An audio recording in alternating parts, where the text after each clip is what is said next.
In Lakeland, Florida, 1 in every 409 homes has a foreclosure filing right now. That is the highest rate of any large city in the entire United States, not Detroit, not Cleveland, Lakeland. Drive down any Gulf Coast highway on a January morning, and Florida still looks like the dream. Blue water, palm trees, retirement communities with names like Paradise Cove and Sunset Harbor and Emerald Isle. The brochure has not changed, but here is what they are not telling you. Today, we count down 10 Florida cities where foreclosures are spiking, homeowners are walking away, and the state that was supposed to be the promised land has just become the worst foreclosure state in America. And the city sitting at number 1 is not the one anyone saw coming. Subscribe now so you never miss the next housing warning. Drive south along A1A on a January morning, and Palm Beach delivers on every promise. White sand, blue water, old money architecture behind iron gates that was already old when your grandparents were young, Rolls Royces at red lights, private clubs with wait lists longer than most people's careers. This is the wealthiest county in Florida. Turns out that does not make you immune. But here is what the real estate agents are not showing you. Even Palm Beach County, combined with neighboring Broward and Miami-Dade, is now seeing 1 in every 846 homes carry an active foreclosure filing, according to ATTOM's first quarter 2026 data.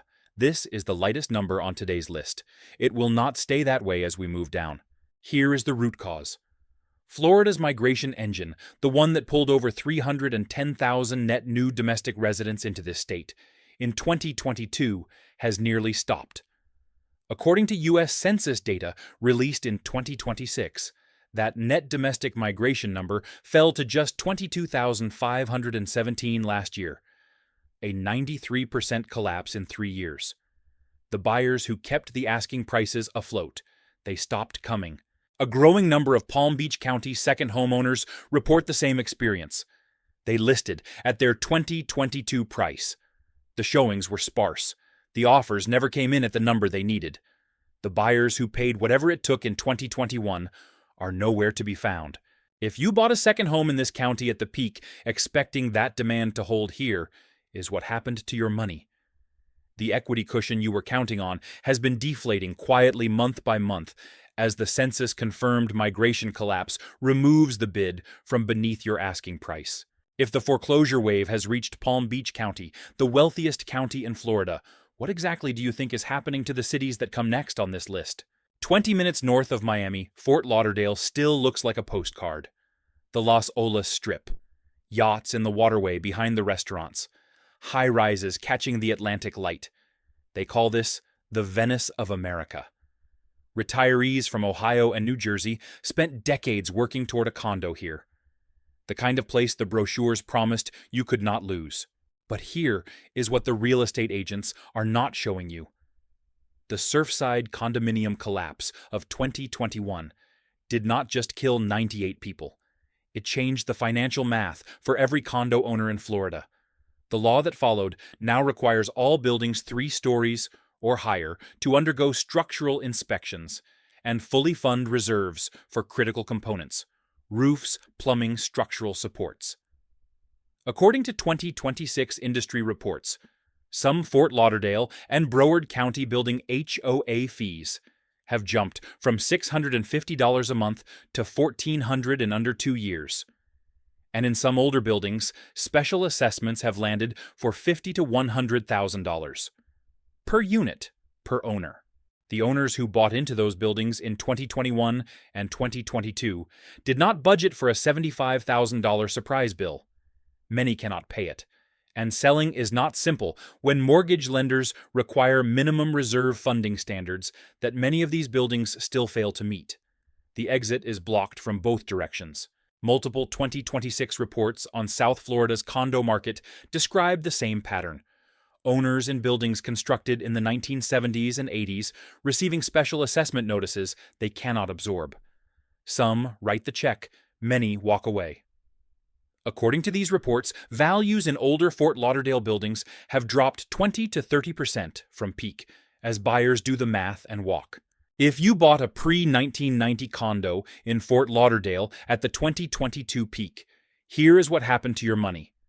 According to multiple 2026 industry reports on Florida's condo market, older buildings in this region have seen values fall between 20 and 30%.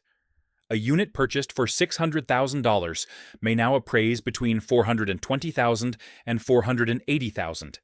That is a paper loss of between $120,000 and $180,000 before the special assessment notice arrives. If your condo association just handed you a bill for $100,000 to bring the building into compliance, would you pay it or would you walk away? Drive across the Howard Franklin Bridge into Tampa on a clear morning, and the skyline rises clean over the bay. Waterfront parks, the Riverwalk, Channelside, a city that spent a decade pulling in young professionals from everywhere and telling them this was the move. The kind of place the real estate industry pointed to and said this one only goes up. But here is what the real estate agents are not showing you. According to ATTOM data cited by regional housing analysts in the first quarter of 2026, Tampa and St. Petersburg are now seeing 1 in every 737 homes carry a foreclosure filing. That number is up 50.1% from just 1 year ago. The Surfside law does not stop at Broward County. It reaches every aging condo building in this state. According to 2026 industry reports, some Tampa Bay buildings have watched HOA fees double from $650 a month to $1,400 in under 2 years. Add an insurance premium that has climbed 30 to 50% since 2020. Add a mortgage payment that did not get cheaper. The monthly carrying cost on a Tampa condo bought in 2022 looks nothing like the spreadsheet the buyer ran before closing. A growing number of Tampa Bay condo owners report finding themselves in a vice, costs rising on every side, market value moving the other direction. Some are holding on. Some are calling it a loss and walking. If you bought into Tampa's condo market at the 2022 peak, here is what happened to your money. According to Redfin's March 2026 data, the median home price in Pinellas County, one of the 2 counties anchoring the Tampa Bay market, stands at $405,000. The question is, what you paid in 2022 when the same market was running on pure momentum, and every offer needed to be cash-heavy and over-asking. When foreclosure filings in this market are up 50.1% in a single year, does the phrase, "Tampa only goes up," still sound like a plan? Pull off I-95 onto Brickell Avenue on a weekday morning, and Miami still looks like the future. Glass towers, Ferraris in the valet line, international money visible on every block. Miami spent the last 5 years marketing itself as a global city, immune to the problems everywhere else. No state income tax, year-round sunshine, international demand that never sleeps. But here is what the real estate agents are not showing you. According to multiple 2026 reports on the Miami condo market, sales of existing condos dropped 9%, while new listings jumped 27%. Supply is surging. Demand is retreating.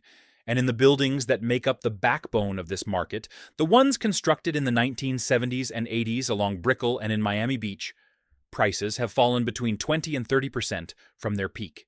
The same Surfside-driven HOA math that crushed Fort Lauderdale and Tampa has arrived in Miami with full force.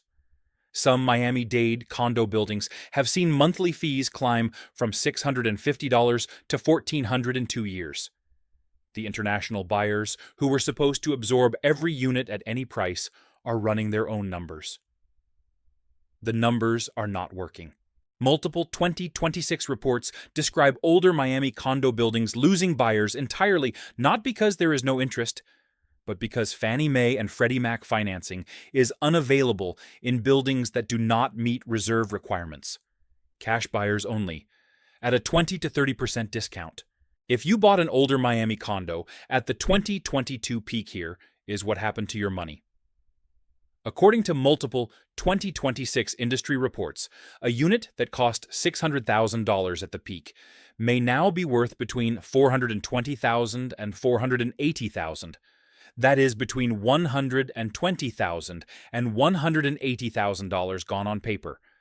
And the building still needs work. Miami was supposed to be the global city. the one with unlimited international demand that insulated it from the problems everywhere else. So why are condos in older buildings losing 20 to 30% of their value with no floor in sight? If this is hitting close to home, hit subscribe. We cover these markets every week so you can stay ahead of what is coming. Take I-4 west of the city just after sunrise, and the theme park towers are already lit up on the horizon. Disney, Universal, SeaWorld, the economic engine that built an entire metropolitan area around the idea that people would always want to be here. Investors saw that engine and made a calculation: buy near the parks, rent it short-term, let the tourists pay the mortgage. But here is what the real estate agents are not showing you. According to ATTOM data cited by regional housing analysts in the first quarter of 2026, Orlando-Kissimmee is now seeing 1 in every 679 homes carry a foreclosure filing, and that number is up 59.5% from just 1 year ago. That is the highest year-over-year percentage increase of any major Florida city on this list. Here is why. Orlando attracted more short-term rental investors per capita than almost any other Florida market during the pandemic. Buy a house near Disney, list it on Airbnb, let the rental income cover the costs. The math worked until the cities started closing the loophole. Orlando and the surrounding municipalities have enacted and tightened short-term rental restrictions that have steadily cut into investor cash flow. The income that justified the purchase price no longer covers the monthly output. A growing number of Orlando area short-term rental investors report the same sequence. Regulations tightened, bookings dropped. The mortgage payment stayed the same. Some switched to long-term rentals at rates below what the mortgage requires. Some listed the house for sale into a market that has more inventory than buyers. Some stopped making payments. According to Redfin data for the 3 months ending May 2026, the median Orlando home price stands at $410,000, down 2.0% compared to the same period last year. If you bought at the 2022 peak expecting short-term rental income to make the numbers work, here is what happened to your money. The regulations took the income, the market took the equity, 2 hits at once.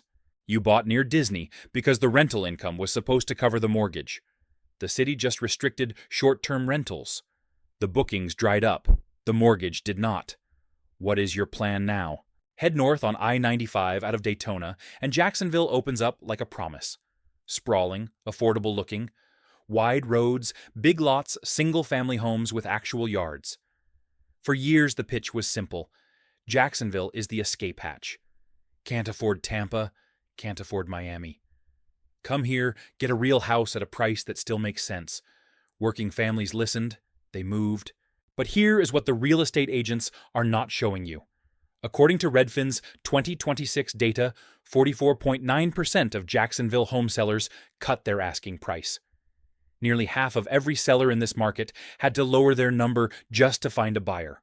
And according to ATTOM data, cited by regional housing analysts in the first quarter of 2026, foreclosure filings in Jacksonville are up 49.8% in a single year. 1 in every 628 homes now carrying an active filing. Here is why affordable Florida was always a partial story. The people who moved to Jacksonville escaped the sticker price of Tampa and Miami.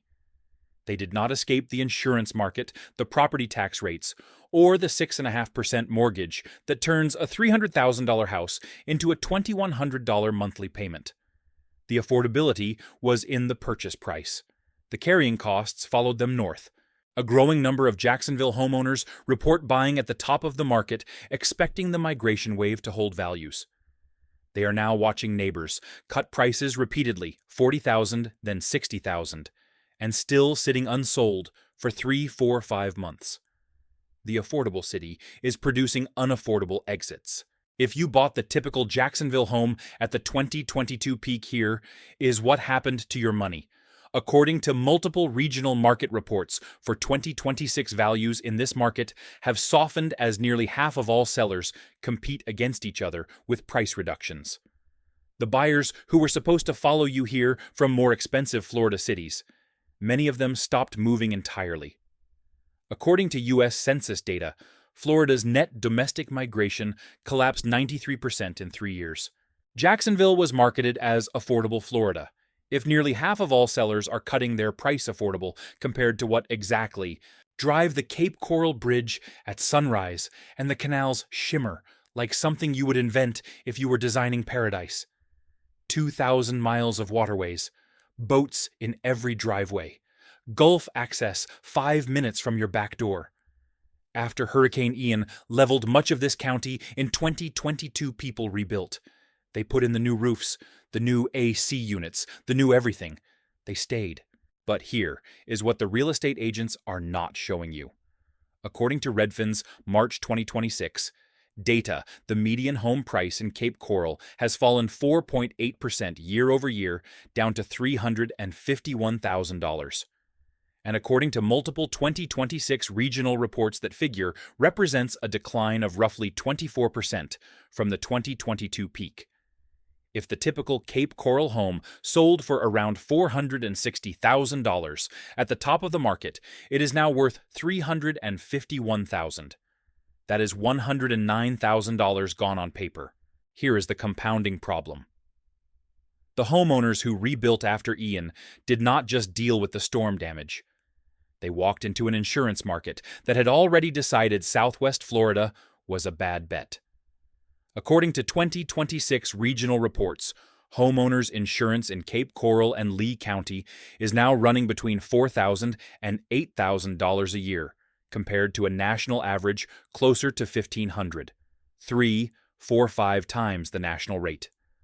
On a house that is worth less than it was 3 years ago. A growing number of Cape Coral homeowners describe the same impossible math. The rebuild cost them money. The mortgage did not change. The insurance tripled. The market value dropped by over $100,000. And the buyers who are left are making offers that reflect every one of those costs. If you bought the median Cape Coral home at the 2022 peak, here is what happened to your money. You paid around $460,000. According to Redfin's March 2026 data, that home is now worth $351,000. You have lost $109,000 on paper. The insurance bill for that home this year will be somewhere between $4,000 and $8,000. You rebuilt after the hurricane. Was it worth it? Follow US 41 South into Punta Gorda on a quiet Wednesday, and the peace is undeniable. Charlotte Harbor, sailboats, pelicans on the pilings, retirees on bicycles. This is exactly the Florida that appeared in the retirement planning brochures. Affordable enough, beautiful enough, slow enough. Millions of American workers spent 30 years pointing themselves toward a place exactly like this. But here is what the real estate agents are not showing you. According to ATTOM's first quarter 2026 foreclosure report, Punta Gorda now has one in every 416 homes carrying an active foreclosure filing. That is the second highest foreclosure rate of any large city in the United States. Not a distressed industrial city in the Rust Belt. Not a market that anyone saw coming. Punta Gorda, Florida. Here is why. The retirement math that made Punta Gorda attractive was always built on fixed assumptions. Fixed income, fixed costs, low insurance, low HOA. What happened instead, insurance premiums climbed 30 to 50% across coastal Southwest Florida. According to 2026 reports, homeowners in this region are now paying rates that bear no resemblance to what they budgeted when they moved here. On a fixed income, there is no line item to absorb a cost that doubles without warning. Multiple 2026 reports on Florida's coastal retirement markets describe the same portrait. Retirees who budgeted carefully made the move and then watched every variable they counted on change simultaneously. Insurance, HOA assessments, property taxes. And when they called an agent, the market could not return what they put in. If you retired to Punta Gorda and bought your home at the 2022 peak, here is what happened to your money. According to multiple 2026 reports on Charlotte County, real estate values have declined from peak as foreclosure pressure and insurance costs reprice this market. The retirement plan assumed costs would stay manageable. They did not. You moved to Punta Gorda to retire on a fixed income in a place you could afford. The insurance bill came. The HOA raised its fees. The market has no buyers at your price. Where exactly do you go from here? 50 miles north of Punta Gorda, Sarasota, still looks like it belongs in a different conversation. The Ringling Museum, Siesta Key Beach, the Arts District. A city that has always positioned itself above the average Florida market, more cultured, better maintained a cut above the coastal sprawl to the south. The kind of market where prices held up because the buyers were a different caliber. But here is what the real estate agents are not showing you.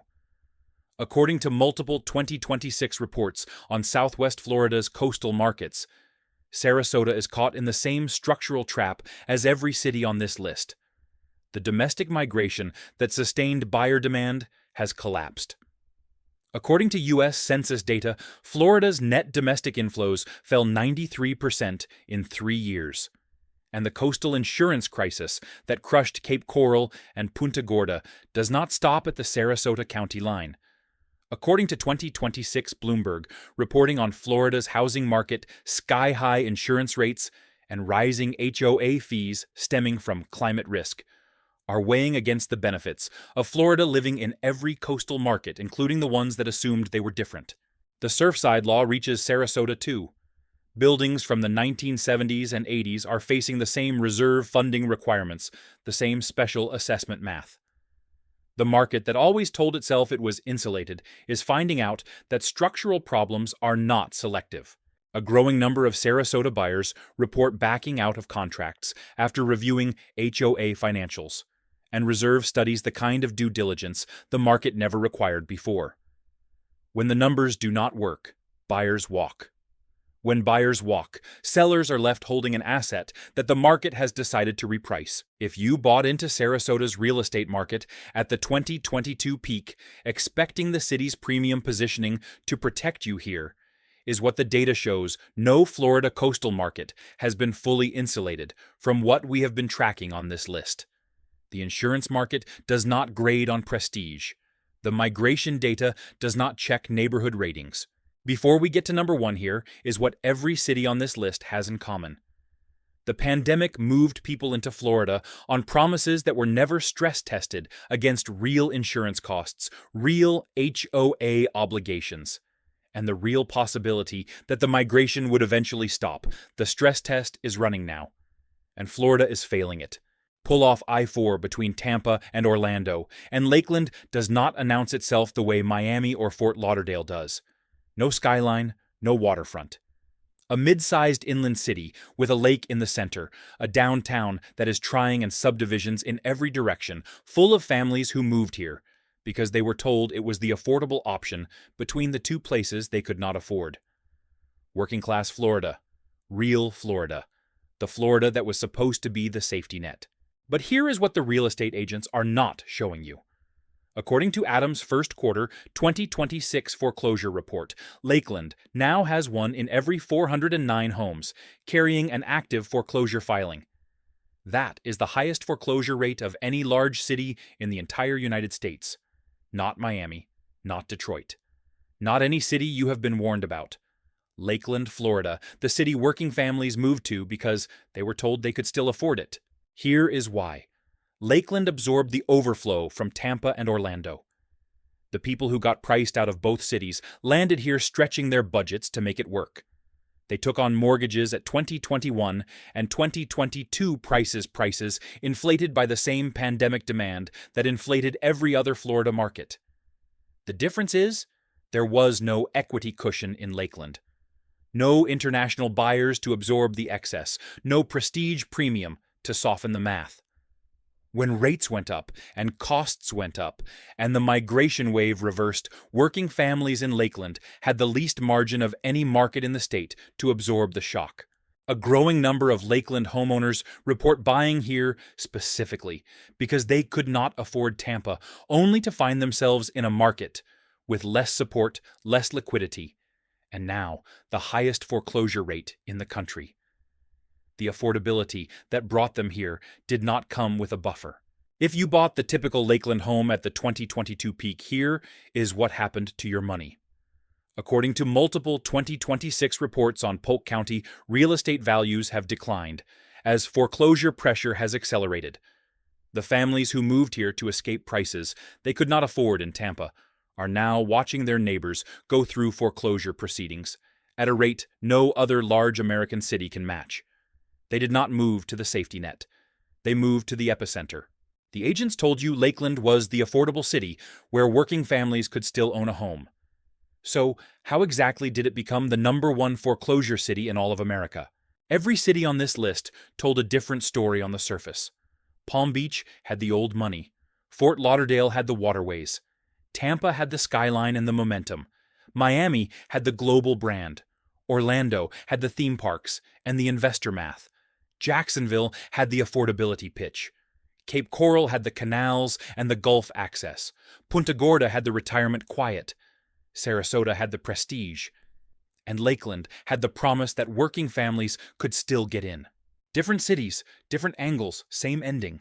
The pandemic moved millions of people into Florida on a set of assumptions that were never tested against reality. Insurance would stay manageable. HOA fees would stay predictable. Migration would keep coming. Prices would hold. The carrying costs would make sense. Every one of those assumptions has now been stress tested. Every one has failed. Florida is not having a bad quarter. Florida is not going through a temporary correction that normalizes in 18 months. According to ATTOM's May 2026 foreclosure report, this state now has the worst foreclosure rate in America, 1 in every 2,110 homes carrying an active filing. And according to ATTOM's own data, foreclosure activity in this state has been rising for 11 consecutive months, 11 straight months. Not a blip, a trend. The migration numbers make it worse. According to U.S. Census data released in 2026, Florida's net domestic migration collapsed from over 300,000 people in 2022 to just 22,000 last year. The buyers who absorbed every unit at every price are gone. What remains is the inventory they left behind and the owners who cannot exit at the price they need. There is a specific cruelty to what happened in Florida. The people who got hurt the worst were not speculators. They were not hedge funds. They were retirees on fixed incomes in Punta Gorda who thought they had planned carefully. They were working families in Lakeland who thought they had found the affordable option. They were condo owners in Fort Lauderdale who bought before the Surfside Law changed the math on every building over 30 years old. They did everything they were supposed to do. And the market, the insurance industry, and the migration data all moved against them at the same time. Florida is not in a temporary correction. Florida is in a structural repricing. And the people paying the price are the ones who were told it would never stop going up. This video is for informational purposes only and does not constitute financial or real estate advice. Always consult a licensed professional before making any investment decisions. The warning signs were always there. The question is, were you watching? Subscribe, share this with someone who needs to hear it, and drop your city in the comments below.